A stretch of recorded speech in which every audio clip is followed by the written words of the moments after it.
నమస్తే, welcome to Andhraprabha. క్రైస్తవులపై జరుగుతున్న హత్యలు కావచ్చు, అవకతవకలు కావచ్చు.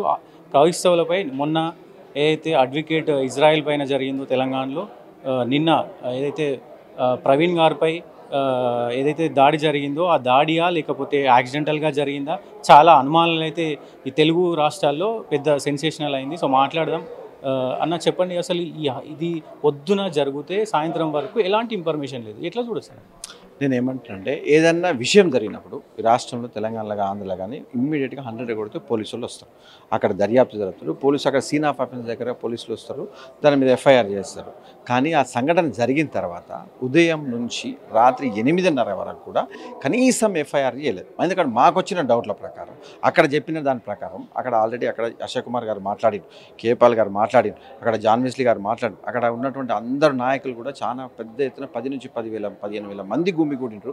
అట్లాంటి సంఘటన జరుగుతున్నప్పుడు మీరు కనీసం ఎఫ్ఐఆర్ తీసుకోకుండా ఎఫ్ఐఆర్ ఎట్లా సుమోటోకు ఎట్లా ఎఫ్ఐఆర్ తీసుకోరు?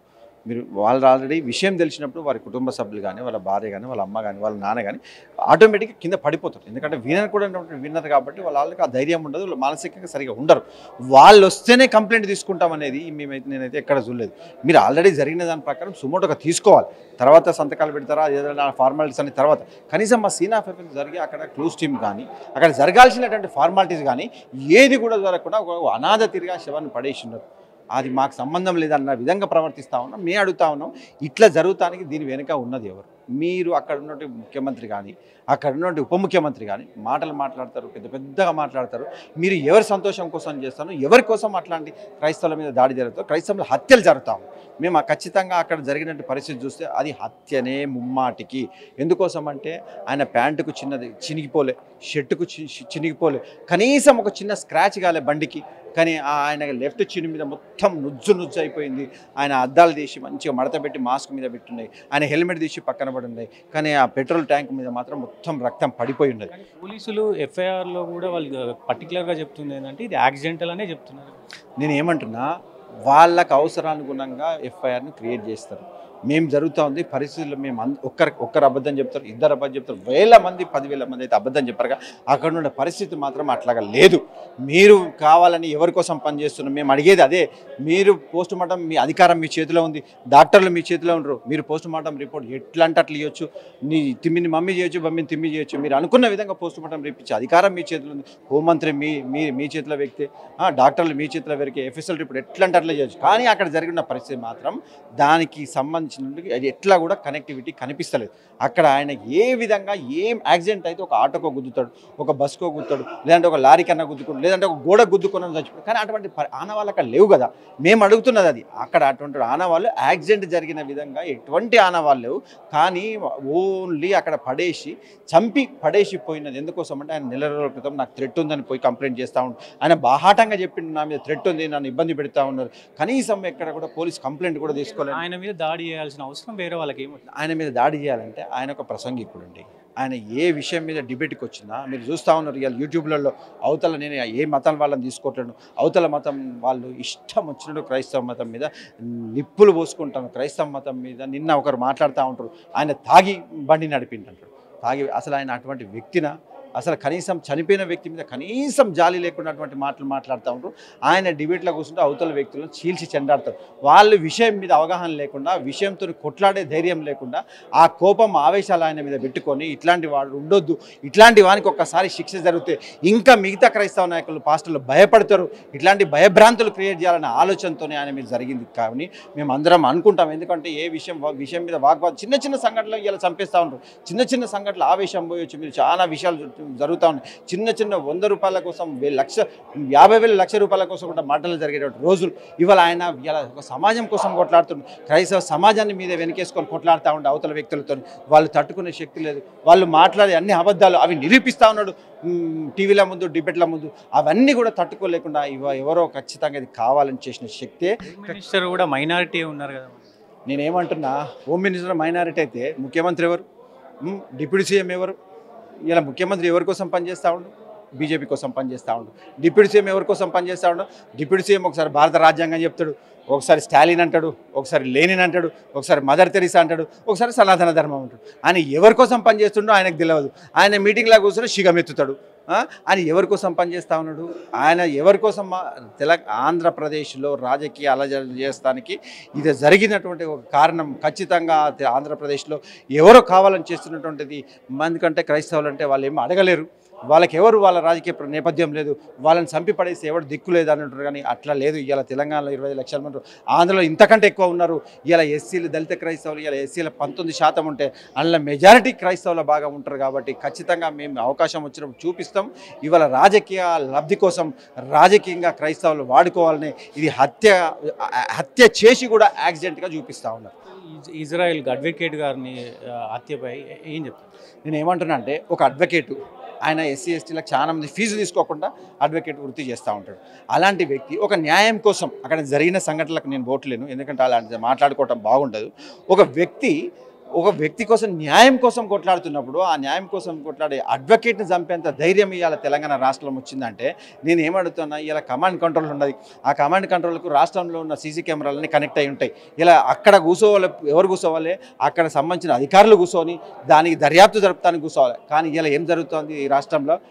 ముఖ్యమంత్రి గారు రాజకీయ వేదికలకు కమాండ్ కంట్రోల్ సెంటర్ వాడుతూ ఉన్నాడు. ఇలాంటి సంఘటనలు జరిగినప్పుడు అలాంటి కమాండ్ కంట్రోల్ సెంటర్లు ఉపయోగించుకొని ఇమ్మీడియట్గా పట్టుకోవాలి. అంటే లొంగిపోయిన వ్యక్తి ఇలాంటి సంఘటనలు జరగకుండా ఉండాలంటే ఇంతకుముందు గత ప్రభుత్వంలో చూడొచ్చు, ఎక్కడికెక్కడ సీసీ కెమెరాలు ఉన్నాయి. ఎవరో చైన్ స్నాచర్లు భయపడ్డారు, ఎలాంటి మర్డర్ చేయాలంటే భయపడ్డారు. కానీ వీళ్ళందరూ కూడా బయటకు వచ్చిండ్రు. నిన్న ఎంఎంటీఎస్ ట్రైన్లో కూడా ఒక ఘటన జరిగింది. నేను అదే చెప్పబోతాను. She Teams ఎటుపోయినాయి?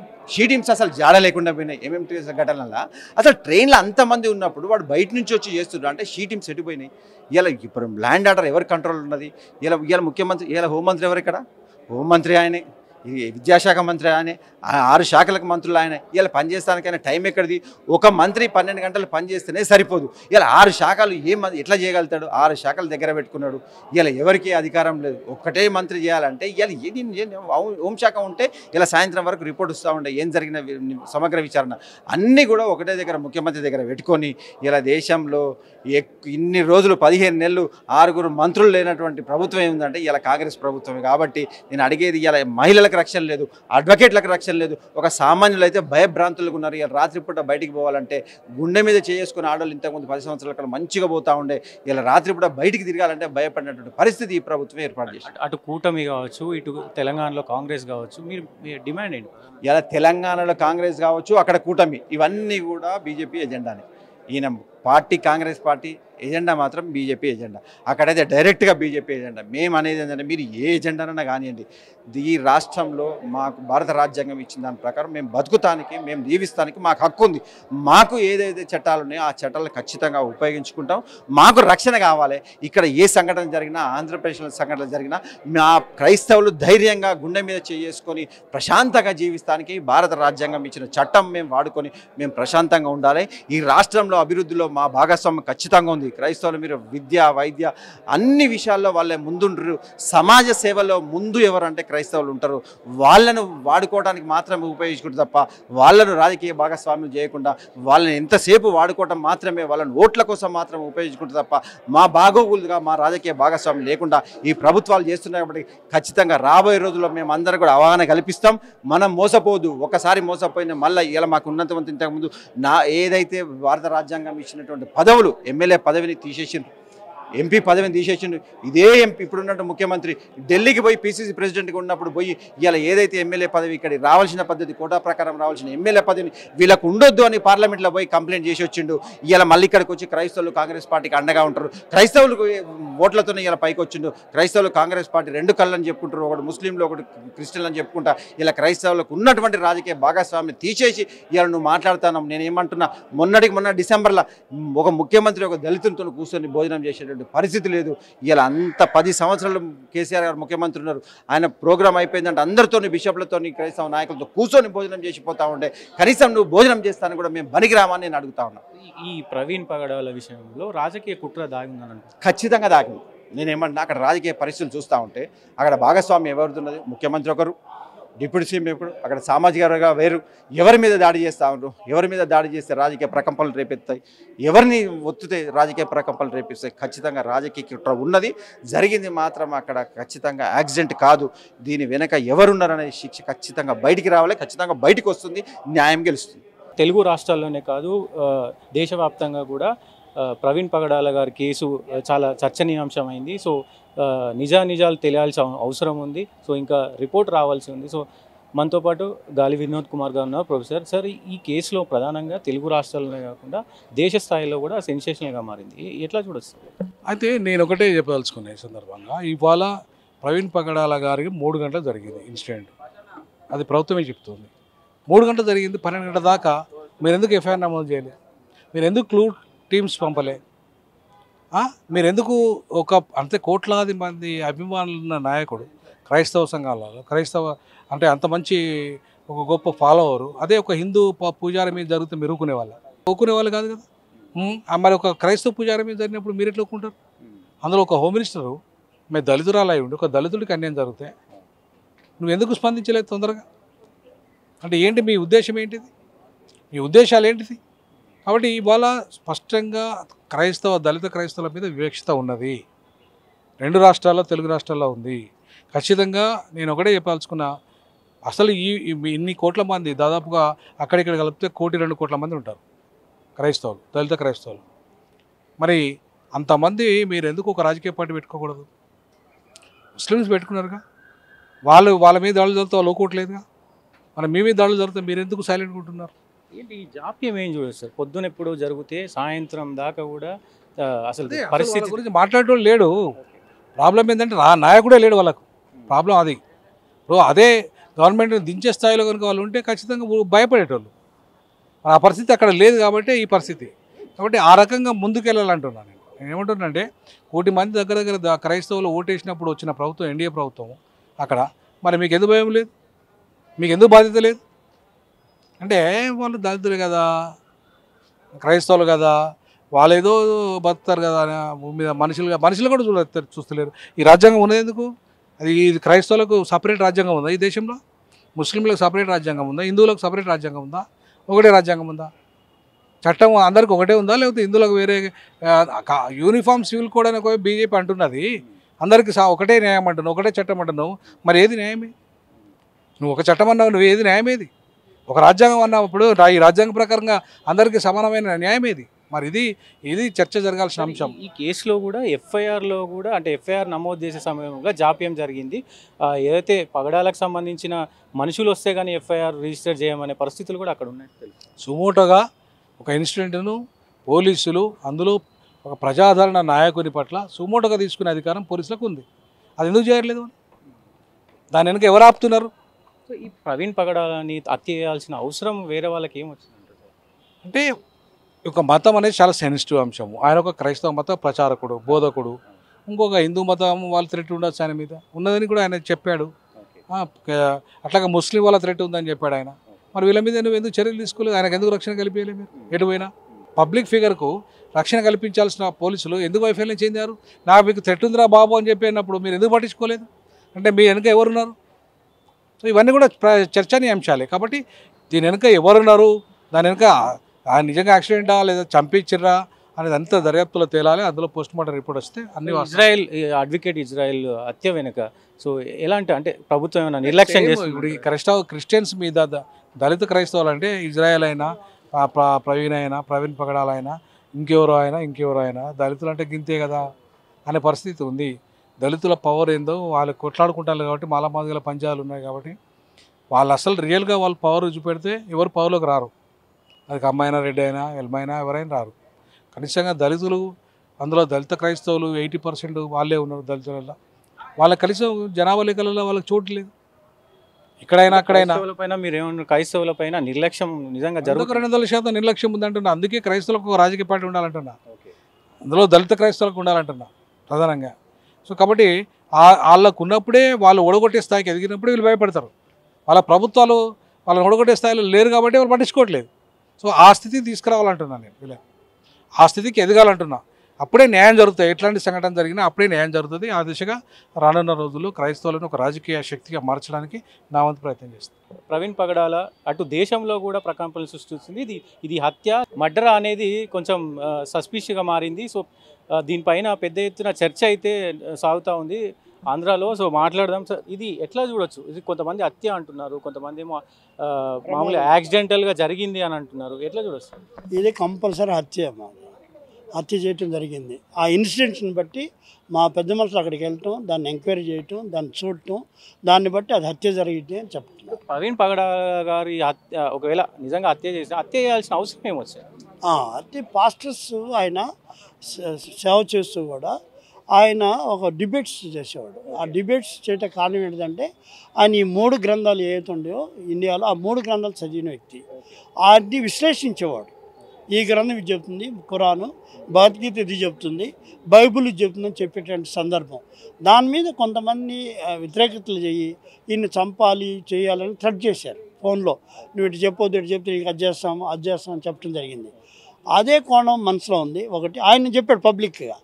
అది తర్వాత రెండోది అక్కడ ఇన్సిడెంట్ ఏదైతే జరిగిందో అక్కడ యాక్సిడెంట్ జరిగితే వెహికల్ దెబ్బతినాలి, ఎరగాలి, లేకపోతే ఈయన బాడీ ఫ్రాక్చర్ కావాలి, ఏం జరగకుండా ముఖం మీద కొట్టి గుద్ది చంపినట్టే ఉంది ఆడ. సో దాన్ని అక్కడ మా వాళ్ళు వెళ్ళి చేసిన సందర్భం అంటే అది కంపల్సరీ హత్యను, ఇది రోడ్డు ప్రమాదం కాదు అని చెప్తున్నారు. అంటే ప్రమాదం జరిగినాక కూడా చాలా సేపు అంటే చాలా గంటలు జాప్యం జరిగింది, ఎఫ్ఐఆర్ కూడా నమోదు చేయలేదని వాదనలు వినబడుతున్నాయి.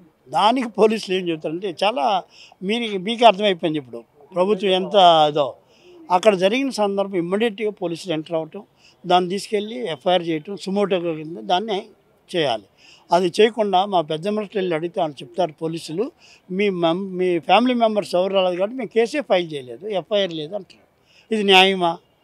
ప్రభుత్వాన్ని మేము అడుగుతున్నాం, ఇది న్యాయమా? అంటే ఎవరో చనిపోతే అక్కడ రోడ్డు మీద పెడితే దాన్ని ఇమ్మీడియట్గా తీసుకెళ్ళి దాన్ని ఎంక్వైరీ చేయాలి, ఎఫ్ఐఆర్ చేయాలా? యాక్సిడెంటే కానివ్వండి, యాక్సిడెంట్ ఎంక్వైరీ మీరు చేయరా, ఎఫ్ఐఆర్ చేయరా?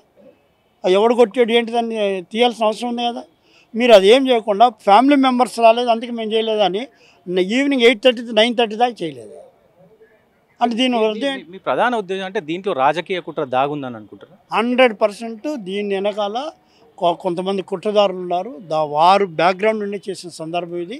లేని పక్షంలో పోలీసులు డిలే చేసిన అవసరం లేదు. పోలీసులు అంతా దాన్ని డిలే చేయకుండా ఎఫ్ఐఆర్ లేకుండా చేయటం లేదు. తర్వాత దాన్ని అక్కడ క్రియేట్ చేసిన అవసరం లేదు. దీని వెనకాల భారీ ఎత్తున కుట్ర జరిగింది. మా పాస్టర్స్ని, మా క్రైస్తవుల్ని మీరు టార్గెట్ చేశారు. దాన్ని చంపడానికి ప్రయత్నాలు చేస్తున్నాయి. ఇప్పుడు ఇక్కడ ఇజ్రాయెల్ అనే అడ్వకేట్ గారిని కూడా ఒక చిన్న కేసు ఒకరికి న్యాయం చేయడానికి వెళ్తే వాడిని రిక్కీ చేసి 10 days పోలీసు ఏం చేస్తున్నారండి, 10 days రిక్కీ చేస్తుంటే అరే వాడు సతాయిస్తున్నాడు కంప్లైంట్ ఇచ్చింది ఆ లేడీ. ఆమెను మీరు ఎంక్వైరీ చేయాలి, పోలీసుని పెట్టాలి కదా. ఏం లేకుండా చనిపోయినాక మళ్ళీ చంపేసినోడికి వెళ్ళి వాడిని అక్కడ పోలీసు బందోబస్తు పెట్టి ఈ ఇంటి దగ్గర ఏం లేకుండా చేయండి. ఇది ప్రభుత్వాలు చేసేటువంటి మైనార్టీస్కి, ఎస్సీలకి, బీసీలకి చేసేటువంటి పద్ధతి ఏం బాగోలేదు. ప్రభుత్వాలు కళ్ళు తెరవాలి. ఎవరికి అన్యాయం జరిగినా వారికి రక్షణ కలిగించాలి, న్యాయం చేయాలి. ప్రవీణ్ గారి విషయంలో అక్కడ మీకు హోంమంత్రి కూడా మీకు సంబంధించిన హోంమంత్రి ఉన్నారు. మా హోంమంత్రి గారు మనవారే, మా మనిషే. అయినా కూడా మాకు ఆమె మీద కూడా కొంతమంది ప్రెజర్ అవుతుంది అని మేము అనుకుంటున్నాం. ఇప్పుడు ఆమె ఓపెన్గా వచ్చి ఇంత స్టేట్మెంట్ ఇవ్వలేదు. సార్ అఫ్కోర్స్ చంద్రబాబు నాయుడు గారు ఇప్పుడు ఇచ్చారు, మేము ఎంక్వైరీ చేస్తున్నాం వాళ్ళని. హోమ్ మినిస్టర్ ఇవ్వచ్చు, వాళ్ళకేం రాజకీయ ఒత్తిళ్ళు ఉండేవి మాకు తెలియదు. సో కాబట్టి మేము దీన్ని సీరియస్గా తీసుకుంటున్నాం. ఆ ప్రభుత్వాలు డెఫినెట్గా దాన్ని ఎంక్వైరీ చేయండి. ఎంక్వైరీ చేయని పక్షంలో మేము సిఐడి దగ్గరికి వెళ్తాం, లేకుంటే సిబిసిఐడికి వెళ్తాం. లేని పక్షంలో ఐక్యరాజ్య సమితి కూడా వెళ్తాకి మేము ప్లాన్ చేస్తాం. దీంట్లో బండి కింద పడినా కానీ బండికి ఏం డ్యామేజ్ జరగలేదు, ఆయనకు కూడా ఎలాంటి డ్యామేజ్ జరగలేదు, చిన్న చిన్న ఘాట్లు తప్ప పెద్దగా ఏం లేవు అని వినబడతాం. అక్కడ కనపడదు. మా పెద్ద వెళ్ళి కేపాల్ గారు వెళ్ళారు, హర్ష అనే మా ఎంపీ గారు వెళ్ళారు, ప్రసాద్ రెడ్డి గారు అని వెళ్ళారు, మోజెస్ గారు అని వెళ్ళారు, చాలామంది వెళ్ళారు. అక్కడ వారందరూ కూడా హానిబాబు గారని వీళ్ళందరూ కూడా వెళ్ళటం జరిగింది. కానీ అక్కడ చనిపోయినటువంటి సిచ్యువేషన్కి, యాక్సిడెంట్ అయిన సిచ్యువేషన్ లాగా ఏం లేవు. అందుకే మాకు డౌట్. ఇప్పుడు కారణం అదే. దానివల్ల మేము దాన్ని హత్యగానే మేము పరిగణిస్తున్నాం.